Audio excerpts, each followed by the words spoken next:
Como les decía hace unos minutos, vamos a comenzar estos premios con la conferencia de honor. El encargado de impartirla es una persona a la que seguramente muchos de ustedes ya conocen. Es Juan José Almagro, natural de Úbeda, doctor en Ciencias del Trabajo, licenciado en Derecho, ha cursado estudios de Economía, es profesor invitado en distintas universidades y escuelas de negocio, ha sido consejero y director general de MAFRE, fue presidente de Bionaturis, vicepresidente de UNICEF España, presidente de la Cátedra de Responsabilidad Social de la Universidad de Alcalá de Henares. Ha recibido numerosos reconocimientos. Actualmente también es articulista en diversos medios de comunicación y ha pronunciado más de un millar de conferencias en España e Iberoamérica sobre temas relacionados con el mundo de la empresa, con la ética, la comunicación, el liderazgo, los recursos humanos y la responsabilidad social. Su conferencia de hoy se titula Reflexiones en tiempos de incertidumbre. Es un honor tenerle aquí. Juan José Almagro, cuando usted quiera, tiene la palabra. Un aplauso.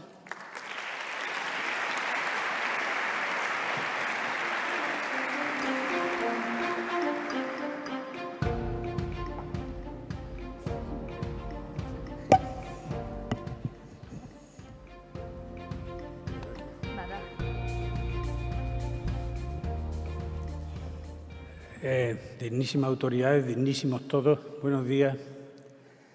Llevo 5 meses pensando en este día, no os lo creeréis y diréis, este es un tío de Úbeda un poco exagerado, pero no es así, porque a mí me escribieron desde el Instituto Aragonés de Fomento hace 5 meses con una carta del vicepresidente en la que me invitaban a estar aquí hoy y me acordé de algo que un famoso autor y escritor andaluz, Felipe Benítez Reyes, dice que las ciudades que merecen la pena nos vuelven fantasiosos, porque además de vivirlas, nos acordamos permanentemente de ellas. Y desde hace 5 meses no paro de pensar en esta ciudad. Al final las ciudades las crea el hombre para su defensa y para su protección, pero también las crea para desarrollar en ellas hombres libres, mujeres libres, con otros hombres y mujeres libres, la razón, la sociabilidad, la cultura, la amistad, la democracia, la ayuda.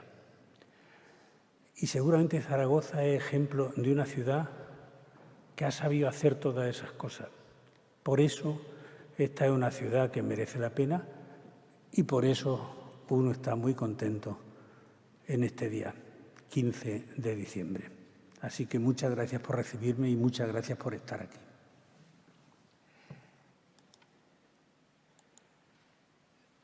Lo primero que a mí me gustaría hacer es felicitar a los que hoy van a ser premiados y a los que han recogido su sello también. Yo he incluido ahí una frase en latín, póneme ut signaculum super cortum, la frase sigue, ut signaculum super bracum tuum, un sello sobre tu brazo, y es un pasaje del Cantar de los Cantares, Salomón. Al final, los que habéis venido aquí hoy voluntariamente, los que vais a recibir el premio, los que vais a recibir el plus,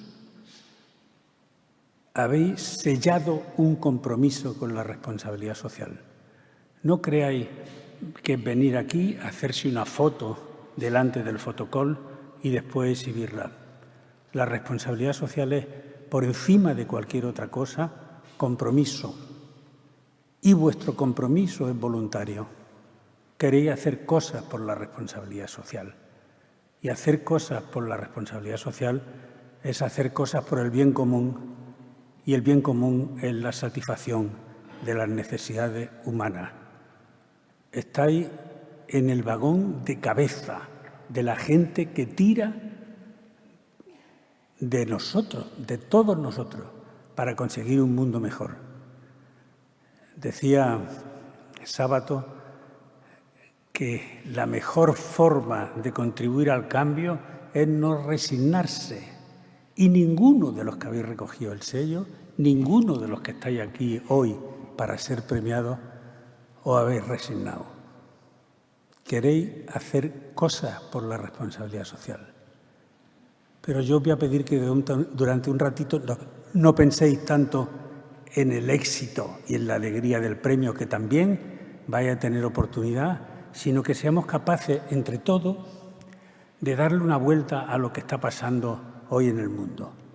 Es decir, vamos a ponernos, si os parece bien, en el contexto.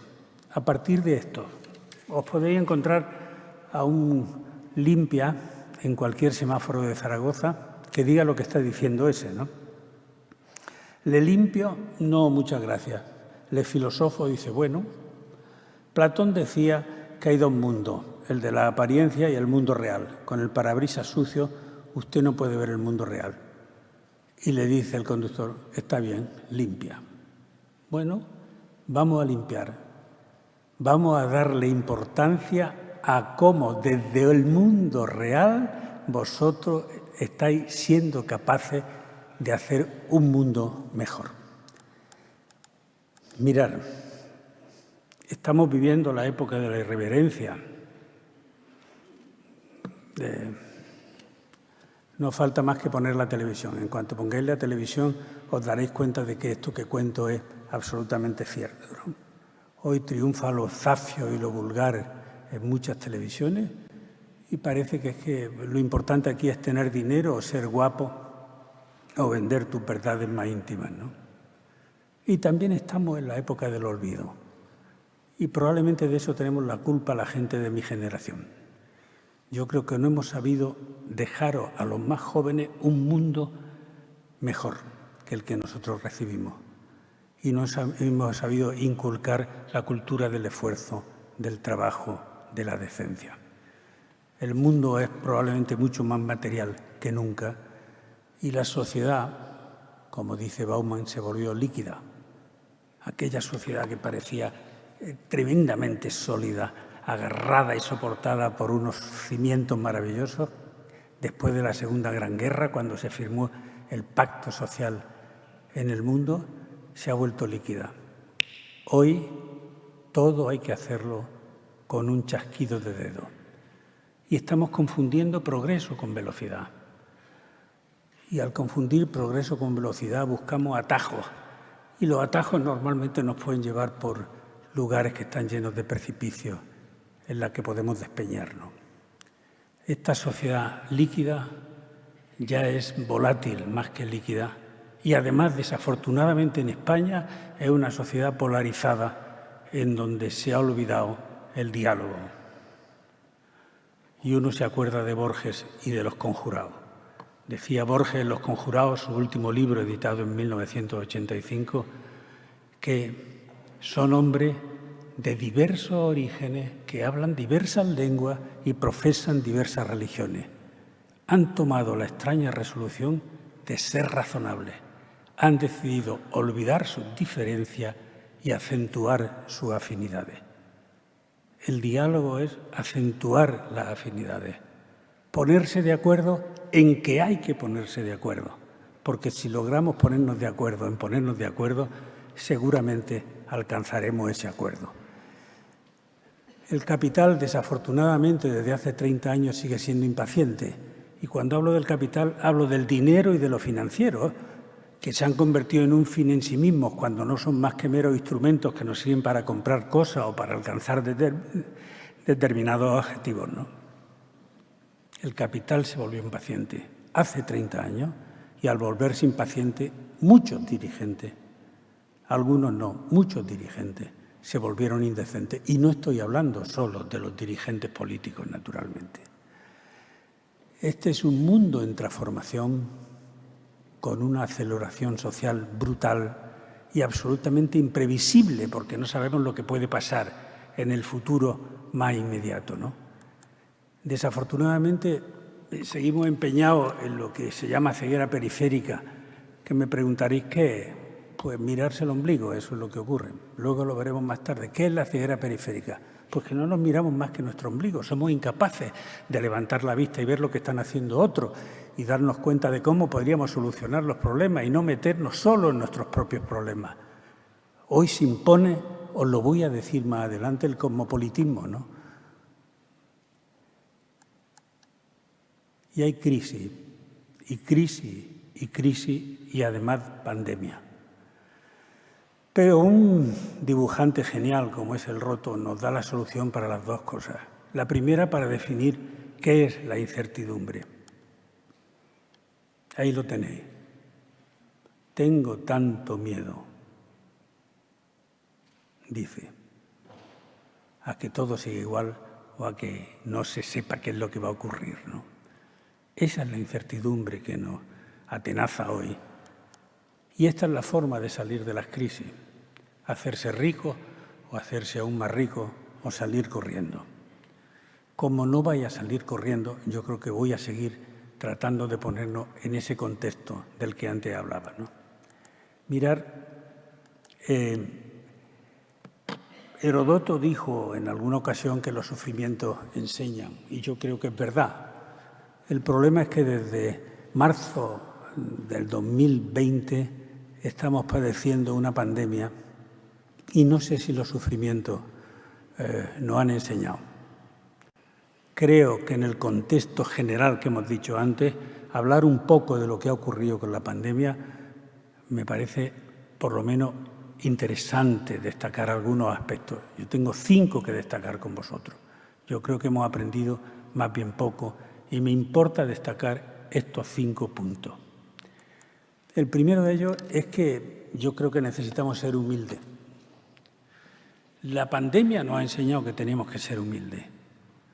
Seguramente Occidente, desde hace algún tiempo, dejó a Oriente la responsabilidad y el riesgo, todo en un paquete. Riesgo y responsabilidad en un paquete. Porque probablemente se vive más cómodo si no tiene ningún tipo de responsabilidad, ¿no? Y así de pronto nos encontramos con que un bichito que viene del lejano Oriente al final acaba produciendo decenas, millones, decenas de millones de muertos en todo el mundo, centenares de millones absolutamente contagiados, personas que no sabemos qué va a ocurrir mañana, ni pasado mañana, ni dentro de un tiempo, la incertidumbre absoluta que nos corroe, pero y eso ocurre porque creo que el género humano hemos sido poco humildes. No hemos sabido ser humildes y tampoco, creo yo, hemos sido prudentes. Hemos pecado de prudencia y no digo imprudencia, digo bien prudencia, porque prudencia al fin y al cabo es la capacidad de anticiparse y no hemos sabido anticiparnos a lo que estaba ocurriendo. Y eso lo estamos sufriendo los ciudadanos. Yo creo que de pronto todo el mundo se ha dado cuenta, los ciudadanos y los dirigentes, de que la salud, como la educación, es un bien común global. De pronto no hemos dado cuenta. No sé si estamos poniendo todavía los medios para que ese bien común global alcance a todo el mundo, ¿no? No lo sé. Tengo dudas razonables de que eso está ocurriendo, ¿no? Tengo dudas también respecto del liderazgo y de la comunicación que hemos tenido en tiempos de pandemia. Es verdad, como dice Lledó, que era una situación inexperimentada, pero después de casi 2 años probablemente alguien tendría que ser capaz de contarnos a los honrados ciudadanos qué es lo que de verdad está ocurriendo sin tratarnos como a niños de pecho. Creo que es muy importante que nuestros dirigentes se dirijan a nosotros como personas adultas. Y ahora que se saben muchas cosas más que hace 20 meses, de verdad, entre todos seamos capaces de buscar la solución y busquemos responsable y solidariamente la solución a lo que está ocurriendo, ¿no? Y creo también que nos hemos dado cuenta de que hay la inexistencia de un gobierno global que hubiera sido capaz de encauzar este problemón que se nos vino en marzo del año 2020. No nos ha ocurrido así. Las antiguas instituciones que se crearon después de la Segunda Gran Guerra a mí me parece que están periclitadas, desde el Fondo Monetario Internacional o el Banco Mundial o lo que queráis, ¿no? No es lógico, no es razonable que los países de Oriente, de Occidente, singularmente de Europa, Estados Unidos, Canadá y algunos otros, estemos en porcentajes altísimos de vacunación y en África no estén llegando al 10, al 15%. Esto no es lógico, además de ser una maldad tremenda como género humano, ¿no? Creo que no hay una gobernanza global, creo que Naciones Unidas no está sirviendo para demasiado, ni imponiendo siquiera su autoridad moral para que nos demos cuenta de que, de verdad, todos somos personas, todos somos personas. Y en la pandemia que nos afecta a todos, sean ricos o sean pobres, ha hecho que al final solo los ricos seguramente tengamos posibilidades de vacunación y los pobres no tengan posibilidades alguna de vacunarse. No sé lo que pasará en el inmediato futuro, ¿no? Está claro que vivimos en ese tiempo al que antes me refería y ese tiempo, yo sé que os vais a reír cuando veáis la pantalla. Estamos en el capitalismo de la vigilancia. Hoy mandan las superempresas tecnológicas que valen, capitalización bursátil de hace un mes, 2,5 billones de dólares, casi el doble del PIB de España, ¿no? Las 5 grandes entidades, Microsoft, Apple, Google, Amazon, tienen un valor en bolsa de 2,5 billones, de 2,4 billones, de 2 billones, de 1,7 billones. Estamos hablando de la suma de PIB de España, de Portugal, y si juntamos todas, de España, de Portugal, de Francia y de Italia, ¿no? Esto nunca se había dado en el mundo, ¿no? El poder, seguramente, de estos nuevos titanes es tan grande que no es extraño que la gente esté pensando en muchos sitios que las grandes empresas tecnológicas tienen que trocearse, porque si no se trocean probablemente van a mandar en todo el mundo, ¿no? El poder, decía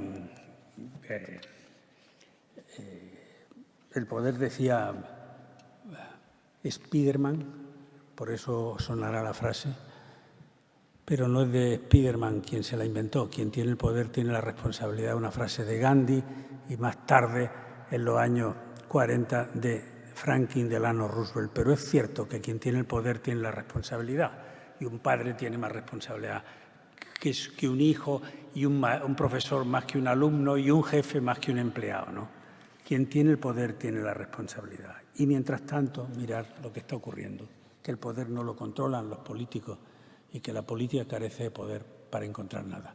Eso lo dijo Bauman, Premio Príncipe de Asturias, sociólogo eminente, fallecido hace 3 años en Leeds, en Inglaterra. Y mientras tanto, fijaos lo que ocurre. Aquí seguimos hablando de corrupción, seguimos hablando de desempleo, seguimos hablando de desigualdad. Y seguramente, como una imagen vale más que cualquier palabra, cuando hablamos de desigualdad, estamos viendo esta imagen de hace 10 años del The Economist que ponía el dedo en la llaga. El rico en lo alto del pedestal y el resto, ni siquiera con medios mecánicos como una escalera, podrán alcanzar nunca al rico. Es verdad también que de la pandemia han salido beneficiados los más ricos y han salido peor parados las clases medias y las personas pobres, ¿no? En España estamos en un 25-28% de personas que pueden estar en riesgo de exclusión social y eso es algo que debería preocuparnos. Estoy seguro que a todas las empresas que han venido por su sello hoy les preocupa, ¿no? Seguimos en límites de corrupción que son inaceptables para un país como España. Es verdad que estamos en el puesto, la media de Europa es 66 sobre 100, es verdad que España a prueba tiene 62 puntos sobre 100, pero fijaos que en todo el mundo, en este estudio que hace Transparencia Internacional cada año, que son 180 países, solo aprueban 60. España está en el puesto 32 del mundo. Hemos bajado en los últimos tiempos hasta 7 puntos, ¿no? ¿Y dónde estamos ahora? Bueno, pues estamos, yo creo que viviendo no una época de cambio, sino rotundamente un cambio de época. Un momento de esos que se llaman vierteaguas de la historia, en donde no sabemos qué puede ocurrir en pleno siglo XXI. Y ese cambio de época tiene algunas peculiaridades interesantes, ¿no? Por ejemplo, la primera peculiaridad interesante es que tendríamos que ser capaces de avanzar en el multilateralismo. La llegada de Trump a la presidencia de Estados Unidos supuso que en algún momento American First, recordarlo, parecía que todo tenía que pasar por lo local antes que por lo global, ¿no? Pero yo creo que nos hemos dado cuenta, y la pandemia ha venido a ponernos a cada uno en nuestro sitio, de que las alianzas público-privadas tienen que ser globales y locales. La multilateralidad es absolutamente necesaria en este momento.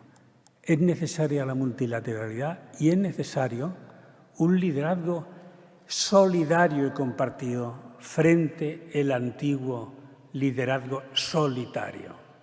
Fijaos esta hermosura del dibujante Quino, fallecido hace un año en su casa en Buenos Aires. Estáis viendo a la izquierda a un señor que en calzoncillo se hace una foto de su ombligo. Ahora entendéis lo de la ceguera periférica. Y con esa foto de su ombligo y vestido con un traje, una chaqueta y una corbata, aparece en el estudio de un pintor y le hace un encargo. Evidentemente el pintor estaba tieso y, fijaos la cara que pone, el caso es que acepta el encargo. Y al cabo de una semana hay un hermoso cuadro de 2 metros por 2 metros, un óleo extraordinario en donde aparece el ombligo del señor que preside el Consejo de Administración. Obsérvese la cara del propietario del ombligo, obsérvese la cara del resto de consejeros. Liderazgo solidario frente al liderazgo solitario. A mí me parece que esta época requiere también que aprendamos a ser multiculturales. Esto no hay que decírselo a los jóvenes. Los jóvenes parece que en su ADN han aprendido a que tienen que ser multiculturales y han aprendido también que la riqueza del multiculturalismo es algo que no aprendimos las personas de más edad. Y a mí me gusta decir desde hace un mes que yo creo que tenemos que ser cosmopolitas. Y cuando hablo de que apliquemos el cosmopolitismo, estoy pensando fundamentalmente en lo que decía Kant que era el cosmopolitismo. Pensarse a la vez como ciudadano de una nación y como miembro de la sociedad de ciudadanos del mundo. Lo ha dicho Kant y lo ha dicho el Papa Francisco, pero a mí me parece que es importante que seamos capaces de pensar desde esas dos perspectivas. Somos ciudadanos que vivimos en Aragón o en España, pero también tenemos 7.450 millones de personas que son también ciudadanos de un lugar llamado mundo, en donde yo también vivo y al que me debo. ¿Y ahora qué? Pues mirar, ahora que desde el año 2015 los objetivos del desarrollo sostenible suponen y representan la nueva era de la responsabilidad social. Y por resumirlo en 3, terminar con la pobreza extrema, luchar contra la desigualdad y la injusticia y poner soluciones al cambio climático, aparecen los 17 objetivos, que son una guía que seguramente tienen su antecedente en los objetivos del milenio que acabaron en 2015, en el propio Pacto Mundial y, sin duda ninguna, en la Declaración Universal de los Derechos Humanos que las Naciones Unidas, la comunidad internacional, fue capaz de dotarse en 1948. Los Objetivos del Desarrollo Sostenible son nuestra guía. Probablemente ahí faltan algunas cosas, ¿no? Falta el que no se haya mencionado para nada a los migrantes, ¿no? Con el problemón que eso representa en el mundo actual. Los que vienen de Siria, de Libia, los que están tratando de cruzar la frontera de Estados Unidos, los que cada día mueren en el Mediterráneo tratando de alcanzar las costas españolas o italianas. Los objetivos del desarrollo sostenible representan la nueva era de la responsabilidad social y probablemente a ellos tenemos que estar pensando en que esta guía, y ya vamos con retraso, tendríamos que alcanzarla en 2030. Muchos dicen que no lo alcanzaremos en 2030, pero voy a insistir en lo de Sábato. La mejor manera de contribuir al cambio es no resignarse. No os resignéis con el sello puesto en el corazón o en el brazo a que no es posible conseguirlo. Si trabajamos estilo olivar, es decir, dando frutos sin hacer ostentación de flores, lo alcanzaremos. Porque aquí no se trata de presumir, se trata de trabajar, de hacer un mundo mejor entre todos, ¿no? Fijaos cómo ha cambiado el mundo, porque cuando yo os pregunto ¿qué más está ocurriendo? Pues está ocurriendo algo que fue una noticia tremenda en agosto del año 2019, cuando una organización como el Business Roundtable en Estados Unidos, que recoge a los 200 presidentes y CEOs de las grandes empresas norteamericanas, lanzó un manifiesto en el que decían: oiga, ya no estamos pensando solo en dar valor al accionista con lo que tenemos en nuestras respectivas empresas. Nosotros queremos pensar en los empleados, queremos pensar en los proveedores, queremos pensar en los clientes, queremos pensar en los accionistas también y queremos pensar en la comunidad que nos da cobijo allá donde estamos instalados. Eso se dijo en 2019. No se ha hecho demasiado, pero parece que algo empieza a cambiar en el mundo con esta declaración hecha al más alto nivel en Estados Unidos, ¿no? Porque la gente lo que se ha preguntado es ¿para qué sirven las empresas? Aquí desde hace muchos años, también en Aragón, ya se sabía para qué valían las empresas. La empresa tiene una función social a la que se le pone cara, nombre y razonamiento desde este propio acontecimiento, desde el Congreso Internacional de Responsabilidad Social que se celebra cada 2 años, desde algo que ocurrió hace 16 o 17 y que el propio vicepresidente lideró. Es decir, aquí se cree en la responsabilidad social. Las empresas tienen una función social a la que no podemos sustraernos nunca, a la que no debemos sustraernos nunca, ¿no? Y además de eso, yo creo que hay algún tema más que tendríamos que comentar, ¿no? Tendríamos que seguir pensando en la corrupción y tendríamos que seguir pensando en la transparencia. La transparencia es un imperativo social. Hoy la gente quiere saber quién se gasta los dineros públicos, cuándo, cómo y en dónde. O los dineros privados, cuando nos están administrando a dineros privados. La transparencia es un imperativo social. Y cuando muchos se ofenden porque le pides que sea transparente, olvidan que la transparencia no es algo que yo demande, porque sí, es la obligación de aquel que maneja los dineros públicos o los dineros privados. Y la corrupción, el problema grave que tiene, como lo tiene la desigualdad, es que desafortunadamente nos hemos instalado en ella, en la corrupción y en la propia desigualdad. Y entonces nos parece lo más natural del mundo, cuando probablemente seríamos capaces, si nos lo propusiéramos, de acabar con la corrupción en todo el mundo, ¿no? La desigualdad es brutal. Hoy la desigualdad es brutal. Y os he traído una frase que aparece en una de las ediciones de Rebelión en la Granja, de Orwell, donde, como bien sabéis, Orwell narra el apoderamiento de la granja del señor Jones por los cerdos.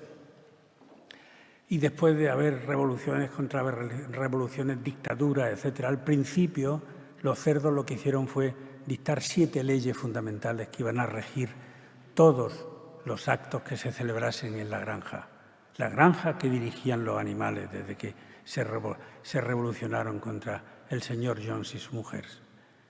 Y entonces, después de mucho tiempo, al final ocurrió que las 7 leyes acabaron siendo una sola ley. Todos los animales son iguales, pero algunos animales son más iguales que otros. Y no es así. Todos los animales, también las personas somos del género, somos iguales unos a otros. Y ahí deberíamos estar luchando por eso, ¿no? Un punto que a mí me preocupa singularmente es el que tiene que ver con la elusión y la evasión fiscal.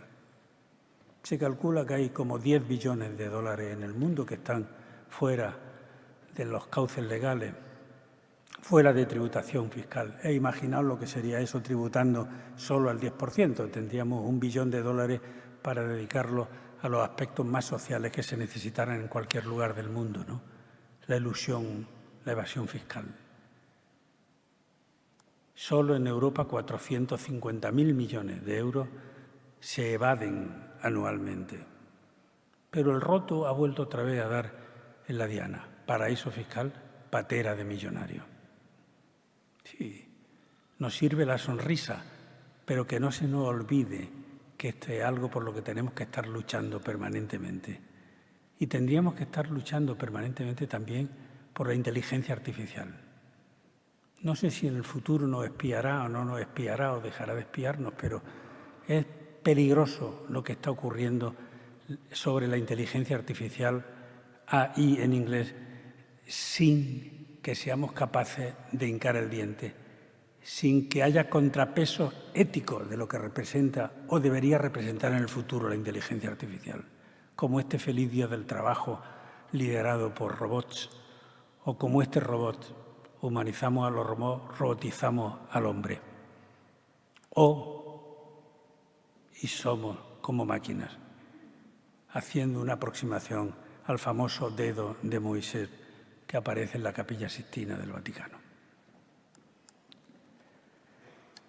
Sexto punto que me interesaba recordar con vosotros: derechos humanos. Yo he dicho antes que cualquier cosa a la que nos hemos referido, desde el Pacto Mundial, los objetivos del milenio, los objetivos del desarrollo sostenible, todo eso tiene su origen y son consecuencia de la aprobación de los derechos humanos en el año 1948. Pero acordaros que los derechos humanos, la Declaración Universal de los Derechos Humanos, que rinde o hinca sus raíces en las declaraciones francesa y americana del siglo XVIII, tiene un principio, el artículo 29, que se refiere a los deberes. No todos son derechos, hay deberes, ¿no? Toda persona, dice el artículo 29 de la Declaración Universal de los Derechos Humanos, toda persona tiene deberes respecto de la comunidad, puesto que solo en ella puede desarrollar libre y plenamente su personalidad. Es necesario que nos prestemos a la comunidad, que desarrollemos nuestra tarea en la comunidad, que nos solidaricemos con quien nos necesita. Y eso probablemente solo lo conseguiremos si estamos convencidos de lo que vamos a hacer y de lo que necesitamos hacer. Y la declaración puede ser una buena guía para el futuro a los que tenéis el sello y a los que queréis tener el sello.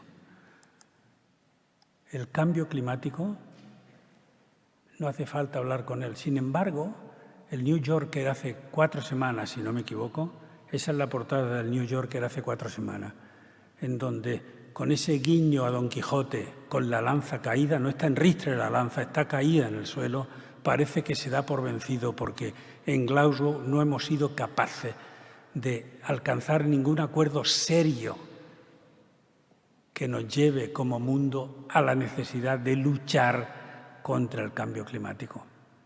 Y podemos hacerlo. Y seguramente quienes mejor pueden hacerlo son los más jóvenes, que están más convencidos que ninguno. El cambio climático es otra de las obligaciones que nos incumben y nos incumben con urgencia.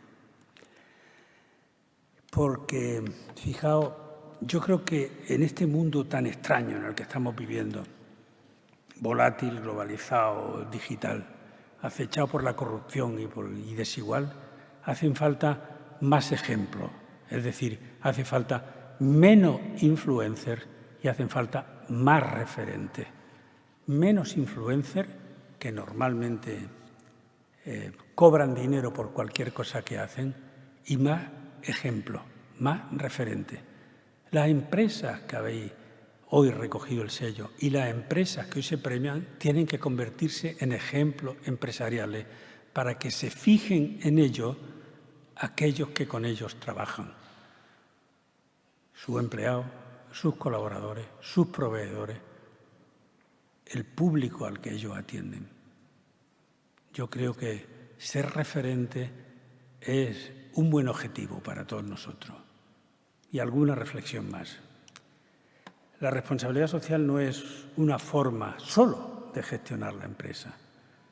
Es una forma, lo dije antes, de concebir la función social de la empresa, de las instituciones. No podemos hablar solo de empresas, tenemos que hablar de empresas e instituciones, pero también tenemos que hablar de la ciudadanía personalmente, ¿no?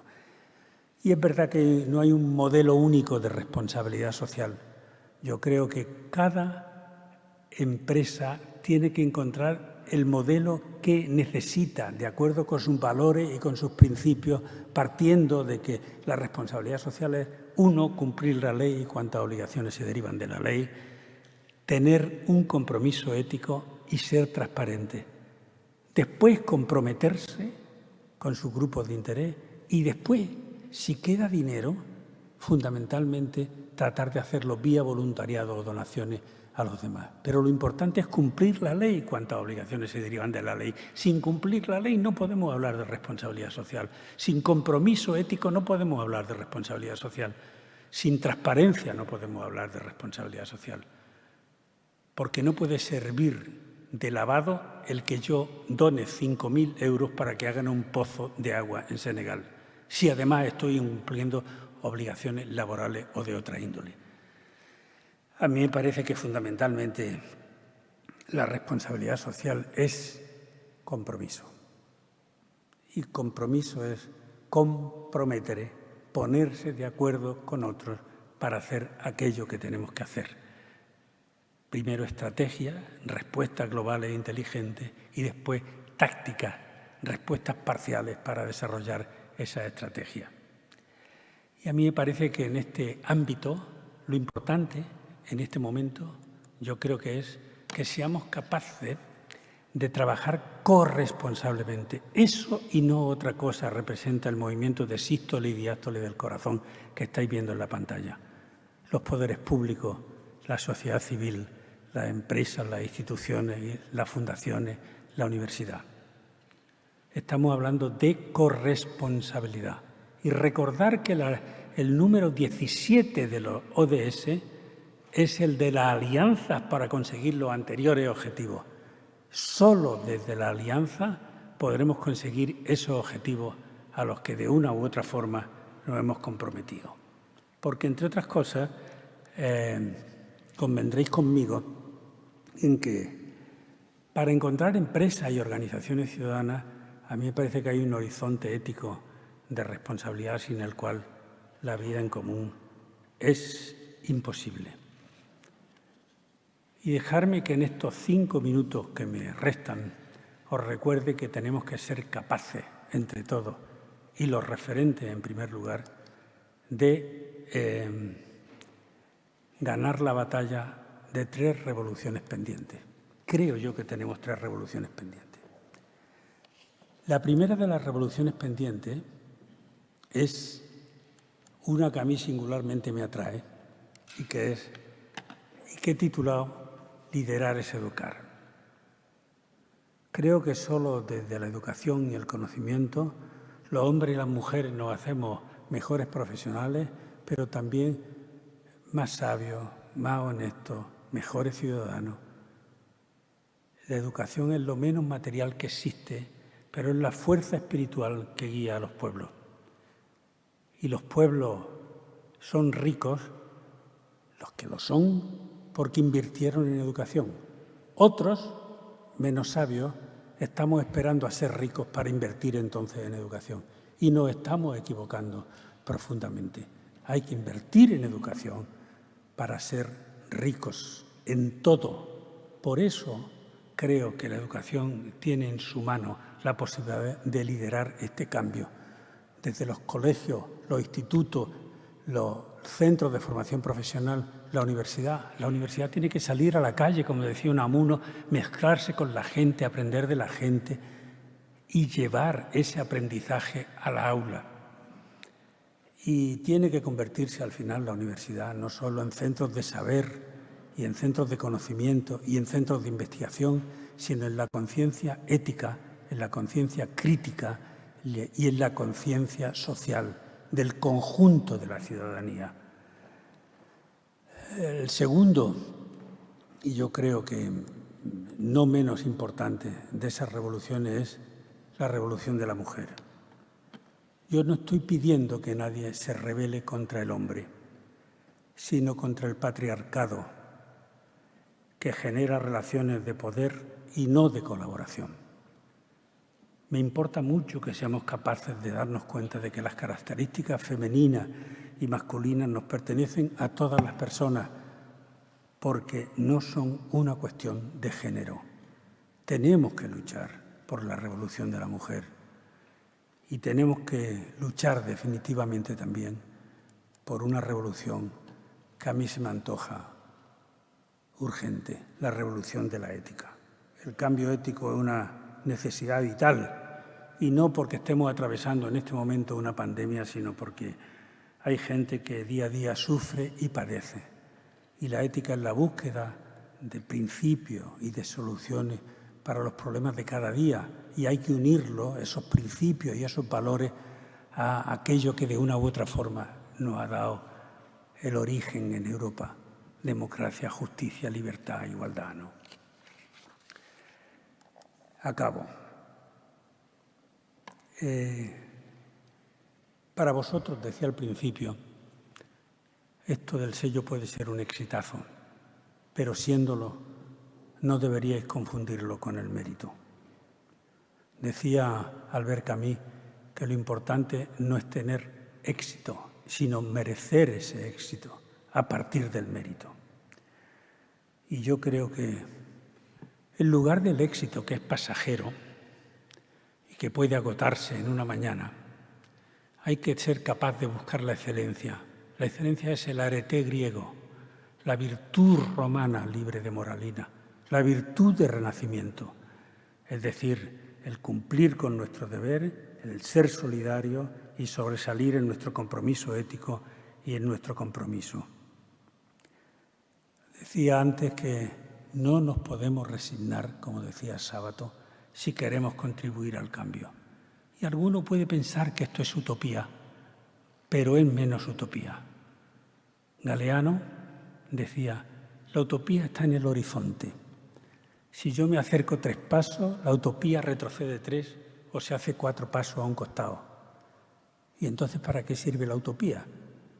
Pues sirve precisamente para eso, para seguir avanzando.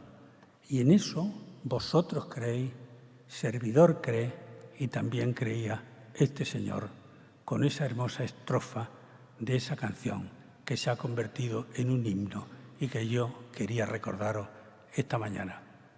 Muchas gracias.